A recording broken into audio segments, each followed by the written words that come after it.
You're listening to the Blacktop Banter podcast, the premier podcast in the asphalt industry, made for contractors with contractors. Hey everybody, welcome back. We're here for another episode of Blacktop Banter, and today I have Lance Bradshaw with me. So, Lance is president and CEO of SureSeal Pavement Incorporated. With over 30 years of experience in the pavement and safety industry, Lance is passionate about solving pavement problems using cost-efficient pavement maintenance solutions that can extend the pavement life. As president and CEO of SureSeal Pavement Incorporated, Lance oversees the business operations, sales, marketing, and business development of both companies, ensuring customer satisfaction, quality of service, and operational excellence. Lance has been a long-time friend of mine now for quite a while, and we always get to meet up at different events, and I'm really thankful to have him on with me today. Thanks, Lance. I appreciate you being here, man. Yeah, it's great to be here. Great to see you again. So I really wanted people to tell your story, to hear you tell your story. I've got to hear it in passing a couple times, and when we really got to where you and I connected well, I got to hear it once. And what I like about our industry is I love that people are in different climate zones and different leverages and different countries and doing all types of stuff, because there's little nuances. There's the stuff that we see that's the same, but then there's little nuances everywhere to everything, and that, to me, that's intriguing about our industry. So tell us a little bit about where you're located at and how you got started. Yeah, so we're up in Toronto, Canada. So we're up in the north here. It's a cold climate in the winter, so we shut down fairly early. We're mid to late November. Usually we're shut down, and we're starting up again operations-wise, usually about mid-April to May. It's been a 30-year journey. It's been challenging, as starting up a business always is.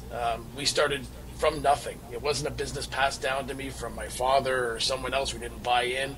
It was literally starting, knocking on doors with one single small seal unit and growing from there. Adding services, subcontracting a lot of services until we were able to grow that segment of our business enough to be able to then jump in, purchase the equipment, own it outright. We never really have financed or used credit in any way really to grow our business, which is a huge accomplishment. Allows us to do things cost effectively. As we grew over the years, we moved into more full patch paving, and 5-6 years ago went and purchased a spreader. We've purchased new dump trucks. So we've grown from SureSeal, which was the driveway door knocking guy, to moving into commercial work and crack sealing and line marking, and now we offer everything. And it's nice to be able to be in that position to provide whatever solution our customer needs. That's my favorite part of your story. There's very few times that I have heard we started out door knocking and mainly subcontracting. It usually works reverse, where people are like, I started out with a bucket and a tank, and then I moved to this, and then we've got a Crafco, and then I started to get more commercial work, and once I got more commercial work, they needed some paving done, so I subcontracted some paving and some line striping. But yours is a flip story, and for me that's fun because it's like a reverse engineer from where we started, which is wild to me, and I think it makes it super unique to hear you guys that story and how you built it. So I think the one thing that is the anomaly in there is the sales aspect of it, because a lot of guys cut their teeth on driveways and doing all that type of stuff, and then they get a little bit better, a little more experienced, and then they get their first shot at some commercial stuff or whatever. But your design was you had to do the sales, big sales first, to be able to subcontract stuff out. So it was built on the sales that you did early on. So that's one thing I see that is a differentiator between a lot of companies in our industry and SureSeal. But what do you believe separates you from your local competitors and whatnot in that area, to where you've been able to stay competitive and provide the services that you do at SureSeal in a different or a more productive or better way? Yeah, primarily, I think the one thing that makes us attractive to a lot of our customers is the fact that we can do a quick turnaround. We have the capabilities. We do book out work. We do get 2, 3, 4 weeks worth of work typically booked out. I hear our competitors being 2, 3, 4 months booked out, and they love that comfort of knowing, hey, I've got work no matter what. Our schedule is just a little bit tighter, but with having that tighter schedule and lots of flexibility means that when the customer calls and says, I need this done right away, we can be there. And honestly, that work always comes at a premium. Because they've gone around trying to find somebody and they can't find anybody to meet their timeline. And so we're able to offer those services at a premium price that allows us to be able to be profitable, pay for the equipment that maybe is not always going out every single day. We have equipment that sometimes we say is like a fire truck. It goes out in emergency. Right? I'm with you. We've got big seal coat tankers, and they only go out a few times a year, a couple 1,000-gallon tanker, but it only goes out a couple times a year on big projects. But when we get the call, we're equipped to be able to do it. And I think that sets us apart from most of our competition in the region here. Is it's a lot of smaller contractors who primarily focus on residential work. We've been able to build our reputation in the commercial sector as the guys who are able to get it done and meet the timelines. And more than anything, the durability factor and how we approach doing projects. It's not just about making it black. It's about going in and providing a durable product that the customer is happy with long term. We find a lot of our customers, when it comes to pavement sealing or seal coating, they've been burned in the past. They may have had contractors that did substandard work, and they're a little bit shy of doing seal coating. But we've always approached from the standpoint of, yes, we may cost a little bit more. And we're not afraid to charge more, but we have to show and demonstrate that our capabilities and our track record, which we do through a lot of our marketing pieces. We do great video, and our customers then get to know what it is that we're doing. So you guys do a great job with video. It kind of, it's a mix, right? There's a blend there where some people like me, I'm straight up personal. Like it's me, you're getting my face, we're doing everything, and I feel like I missed the buck on actually showing the work that we do really, really well. But there's other companies where that's all they do. All they do is show brand videos, like what the drone shots of doing stuff, which is great.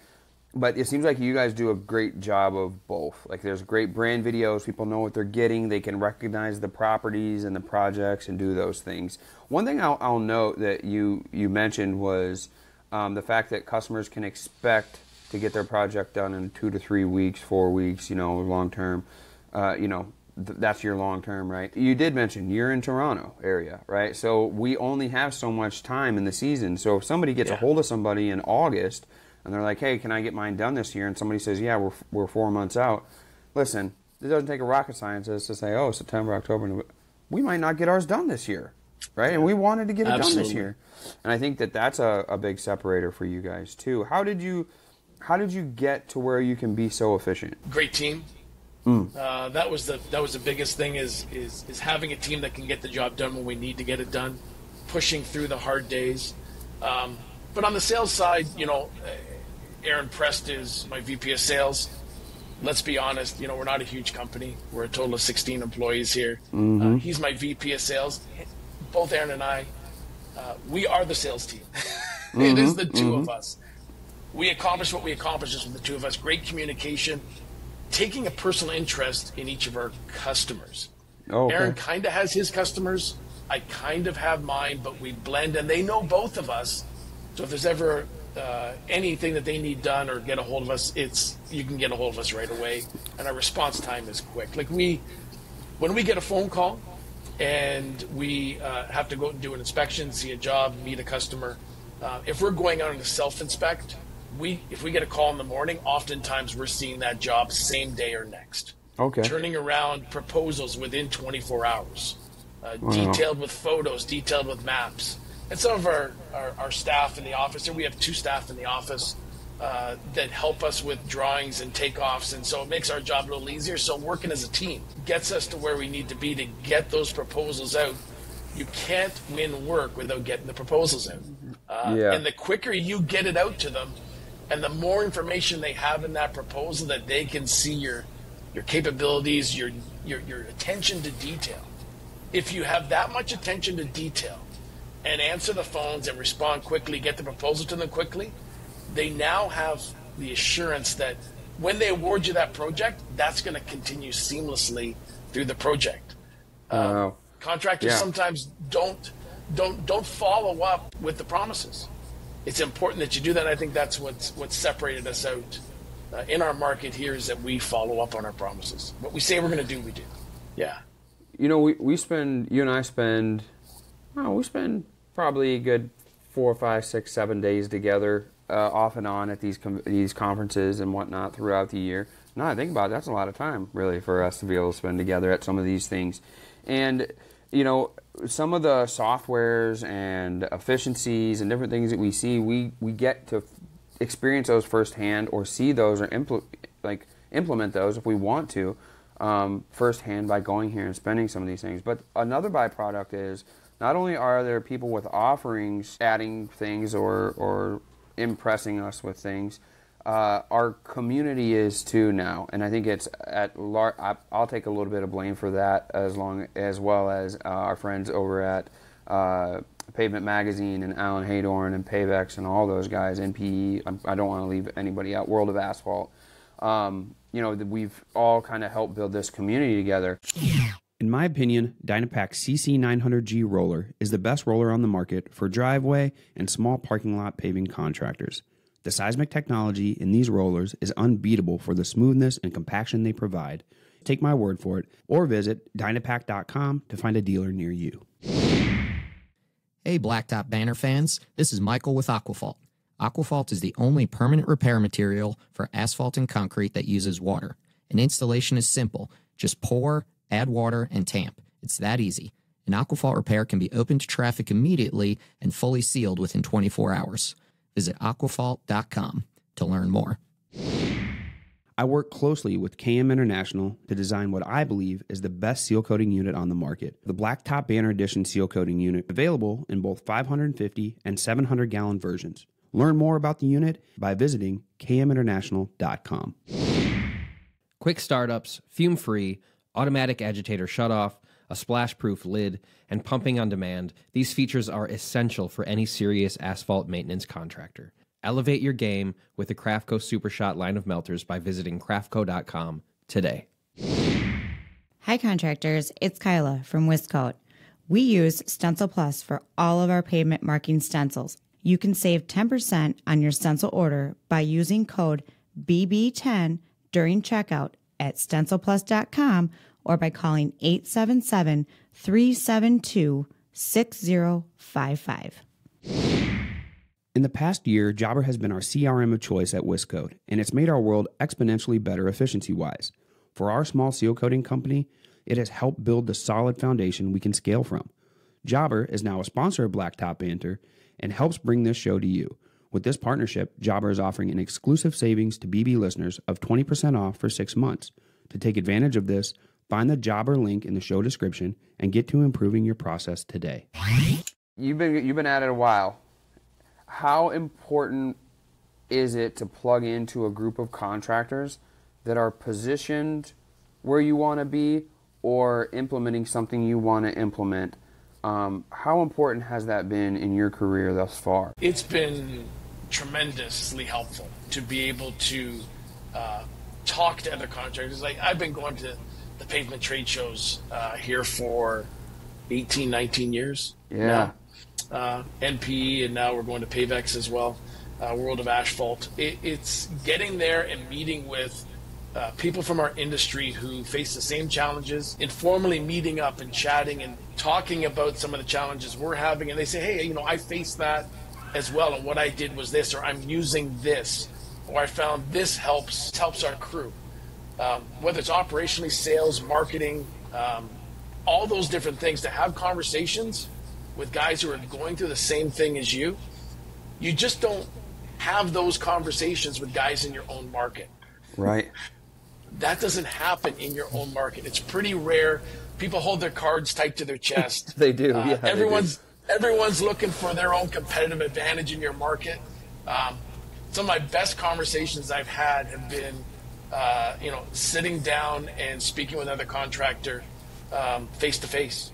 And it's being proactive, maybe walking through the show, seeing whether it's a similar sized contractor or someone we've seen in social media. Yeah. And you've seen some of their stuff, and they're walking the show, you're walking the show, and say, hey, I know you. Yeah. And I've never met them, but you know them. Yeah. Yeah. That's it. And you said, man, I saw this, I saw that. That was an amazing project you did, or you talked about some challenges. Listen, we were facing the same thing. All of those things have helped us step up our game. Yeah. Just recently, you and I were talking earlier, and I was talking about we're looking at maybe changing our CRM. Yeah. Right? Yeah, we met with the developers, we met with the company. Salespeople are salespeople. We're we're only going to talk about all the positives for the sales guy. Right? But then we're in sales. We know we're in sales. That's it. We're not going to tell people, hey, you know what?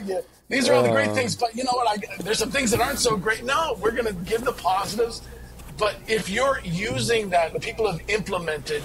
I was talking with Jacob Buck, and he was talking about a system they got on. And he is just talking the world about it. And the nice thing is the system we're currently on, he was on. Yeah. And so he knows exactly what we're doing. And don't get me wrong, what the CRM that we're on now has absolutely transformed the way that we did our business. It doubled our sales in the last 6 years. Yep. But now we're looking to move things up. And it seems like there's things that we should be doing that we're not, and currently don't have the ability to do it without a lot of laborious, tedious, physical work by either myself or our staff. Yeah, manual. Tracking costs. That's real manual labor. People think Asphalt seal coating. Tracking costs and trying to figure out, what is that job actually costing you? What is the time costing you? What is the materials cost? How much did you actually use, and tracking all that? We do multiple millions a year in sales, and we don't do that. Right. Some people look at that and say, that's crazy. How do you do that? And really it comes to, we're a small sales team, and we just know inherently where we need to be. Mm-hmm. And some of it's going to be law of averages. Yeah, it is. But you can only do that so long on projects of a certain size. Once you start getting into bigger projects, your law of averages can't be used. So we're really looking to try and nail that down more to make sure that we're in a position each and every time that we're going to be able to give everything we got to give to our customer and still be profitable. Yeah, so and we're looking to make big changes like that. And it's great to have a sounding, like, people to run that by, right? And not only that, let's be honest, I'm probably mid-range. Jacob is way younger than I am. To be able to have that, and to have us be humble enough to be like, okay, this kid's crushing, they're crushing, I want to know how to do it, and not just ride off into the sunset, right? And rest on my laurels and what's worked so far. I want to keep adapting. The only reason that you can and do that is to be open and to have that community built where you can do that type of stuff. So those are both great pieces of insight. I want to ask you, overall, what would be, whether it's life, whether it's, to round out the podcast, whether it's life, whether it's your team that you have there, whether it's the asphalt industry at large, what would be one overarching piece of advice that you would give yourself 15 years ago, Lance, or 20 years ago, or whatever? What would it be? That's a big one. It's a heavy question. Yeah, it's a heavy question. You know what? One of the things that I really benefited from when we were in our infancy was a couple people locally, product suppliers, equipment suppliers, who had transitioned from operations to a supplier. They took me under their wing, taught me how to move into different types of markets, commercial markets, mentored me. If I look now, my thoughts are, 15 years ago, I probably should have been trying to do more mentoring to not only my people, because we do so much more of that now. I try to lead by example and to get out and still, even though primarily sales is my gig, get out and be with the crew and lead by example, get my hands dirty, go on a job, pick up a broom, and they can look at me and say, wow, the old man's still doing it, right? And that's absolutely key to them, like earning my team's respect. Yeah. But industry-wise, it's to be able to get phone calls from contractors who said, "Hey, I've seen your Instagram, I've seen this.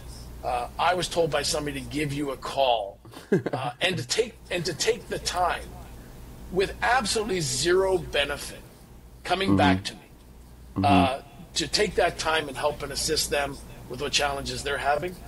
I wish I probably did that just from a personal fulfillment place. Yeah. Had done that maybe a little bit more early in my career. Yeah. That's the part of the business that, we can have financial success. We've done well in the last 30, we're moving into our 31st season here. We've done well. We've got a great, solid business, but it's more than money. It's more than looking at the numbers. It's how are you affecting people's lives? Yeah. How are you affecting, your employees' lives? What are we doing to make their life better? What are we doing to solve the problems that our customers are having? And really, really laser focus on that. And when we focus on that, everything else will just come along. I'm absolutely blessed to have half of our team is family. We have 7 members of our team are family. That's nice. We've got both of my sons are in operations, leading operations. Both of my daughter-in-laws help run the office. And then Aaron is my cousin, and he assists with sales. So to be able to have a family central job where I get to see my family, what we do, we run the same life. Yeah. We run hard in the summer and we go easy so in the winter. And so it's nice to be able to have that time, because sometimes in this business, we get pulled away from family. Yeah, that's true. And you don't always have the time to be with them. And so to be able to be with them each and every day on the same mission, the same plan, is really a blessing. And I'm so fortunate to be able to have them as part of our team here now. Yeah, I think it's a testament to our industry at large, where we're generational quite a bit in this industry, and we're family oriented, right? It's just, that's the way this thing goes, because like you said, we go, earlier in the podcast, like we go hard, right? Like we go 7 days a week. Well, who is willing to sacrifice that, that time, that effort, and that energy? Who's willing to step up when you ask that? Not very many people, but if you have done well building your family will. And if we can all be pushing towards a common goal, and we know the ebbs and flows of our season now and what to expect in this industry that chose us, we didn't really choose it when we started to scale and grow our businesses. You end with that result. You actually, and I think you can probably confirm this, and I think it makes what we do pleasurable, that you are able to do it with your family. And even when it's bad and you're on a parking lot and you've been out there 12 hours and everybody's sweating, dying, whatever, I still enjoy that more than alone time away from my family when I'm just chilling. I would much rather be on a parking lot struggling with them and us being all in it together than to be alone by myself relaxing. So I think that's a really true testament. Where can people find you and find your company online, SureSeal? Yeah, so our website, SureSeal Pavement, 888pavement.ca as well. That links up as well. I'm on LinkedIn. That's where I follow you. I love following you on LinkedIn. That's where I get to see all your guys' sweet marketing videos. I don't post a whole lot. I'm not the kind of guy that's out there posting 4 or 5 times a day. I try to make those posts. I have about, I think, almost 10,000 connections on LinkedIn. Yeah. And that mind the vast majority. Yeah. Does that blow your mind? And it's been a lot of work. It's been a lot of work. It is not something that happens overnight. That's been probably 10 years in the making. Yeah. But what's nice about that is posting content there that is educational. It is most of my connections, they're not just general connections, they're probably over 95% are in the facility and property management sectors. Yeah. And so the little bit that we're setting out there, and we should be doing more probably, but the little bit that we're setting out there we know has an impact. We know that it's educational. we try to make it so that they come the end of that little read, if it takes them 30 seconds to read it, they either appreciate us more if they know us well and are a present customer, or they're going to start to think, hey, maybe this is a guy that I should be looking at to take care of what we need to have done. Yeah. And just the fact that we can provide something that gives them a little more insight into what it is we do, what our industry is about, what we can accomplish. To bottom line, maintenance pays. We all know that. So we want to be able to help save them money, and that's where the win-win occurs. Make sure they know what we're doing, educate them, so they can become our customer, and then they can start saving money. See, this is why you and I are friends, because I ask where we can find you on LinkedIn, and then you explain to me the benefits of LinkedIn and how it's worked out well for you during sales and as a contractor. I think that mentorship piece that you were talking about, where you wish you would have done more of it, I think you're doing an excellent job now, if you are making up for lost time, for guys like me, other listeners of the podcast, guys in the success group, Blacktop Banter success group, guys like Jacob, everybody who has you around. You're a very valuable part of our community, and it wouldn't be the same if you weren't at the conferences and at the event. So we're looking forward to Pavex now. This will probably come out after Pavex. This might even come out. I've been on my grind here, so this might come out after World of Asphalt. So I think it's important to tell people, the importance of building your community, building your connections, and following along with your community and the people there. So I really appreciate you joining me today, Lance. It's been a pleasure. Good to see you again, buddy. Thank you. No worries. As for myself here at Blacktop Banter and Lance Bradshaw up in Canada, we speak asphalt. Peace. Hey everybody, Marvin here from Blacktop Banter, and if you enjoy the podcast and what we've been bringing to the industry, you can support us through a one-time or recurring donation at blacktopbanter.com. There we have a support tab. You click that and choose your path from there. If you listen on Apple Podcasts or Spotify, please do us a favor and leave a review there for us as well. As always, we speak asphalt, and thanks for your support.